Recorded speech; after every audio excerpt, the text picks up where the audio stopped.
નમસ્કાર. જો તમે પણ લોન ડીએસએ, ઇન્સ્યોરન્સ એજન્ટ અથવા તો કોઈ પણ જાતના કન્સલ્ટિંગ વર્ક સાથે સંકળાયેલા છો તો આજનો આ વિડીયો તમારા માટે છે.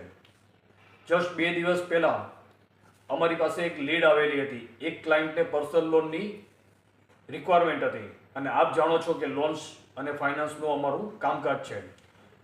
જ્યારે પણ અમારી પાસે કોઈ લીડ આવતી હોય છે ત્યારે અમે લોકો કસ્ટમર સાથે ડિસ્કસ કરી અને બધી વિગતો પહેલાં લેતા હોઈએ છીએ, જેમાં કસ્ટમર ક્યાં રહે છે, શું બિઝનેસ છે, બિઝનેસનું સ્થળ શું છે, વગેરે વગેરે. આ ડિટેલ લીધા બાદ અમે લોકો બેંક લેવલ પર એમની પ્રોસેસ ચાલુ કરતા હોઈએ છીએ. આ કેસમાં પણ એવું જ થયું અને 2 દિવસના સમયગાળામાં પ્રોસેસ કમ્પ્લીટ થવા આવી અને કસ્ટમરને જે રિક્વાયરમેન્ટ હતી એ લોન પણ અપ્રૂવ થઈ ગઈ. પરંતુ લાસ્ટ ટાઈમે બેંક દ્વારા એક વિઝિટ કરવામાં આવી કસ્ટમરના રેસિડન્સ એડ્રેસ પર અને એ વિઝિટ આવી નેગેટિવ.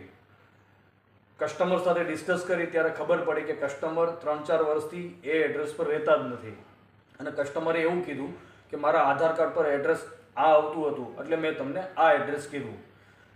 ત્યારે અમે લોકોએ એમને એવું કીધું કે આધાર કાર્ડ ઉપર તમે ભલે એડ્રેસ જે આવતું હોય ત્યાં રહેતા ન હતા, પણ તમારી ફરજ છે કે તમારે જ્યાં રહો છો તે રિયલ એડ્રેસ અમારી સાથે શેર કરવું જોઈએ, વિગતો સાચી આપવી જોઈએ. પણ કસ્ટમર અથવા તો કોઈ પણ ક્લાયન્ટ હોય તમારા કે મારા, તમે સમજો છો કે એ તો શું કહેવાના કે ભાઈ અમારાથી મિસ્ટેક થઈ ગઈ. પણ એમની આ મિસ્ટેક અમારા 2 દિવસનો જે સમયગાળો હતો, અમારી જે એનર્જી હતી અને બેંક લેવલ પર અમારી જે ક્રેડિટ હોય છે, આ ત્રણેયને નુકસાન પહોંચાડે છે. કેમ કે 2 દિવસનો સમયગાળો તમે એ કેસમાં જે આપ્યો એ જ ટાઈમ તમે બીજા કોઈ કેસમાં આપો તો ત્યાંથી તમને કંઈક બેનિફિટ વધુ થઈ શકે.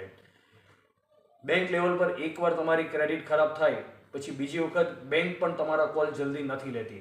તો આ એક્સપિરિયન્સ ઉપરથી મને એટલું સમજમાં આવ્યું કે તમારી અને મારી પાસે તમામ પ્રકારની લીડ આવી શકે.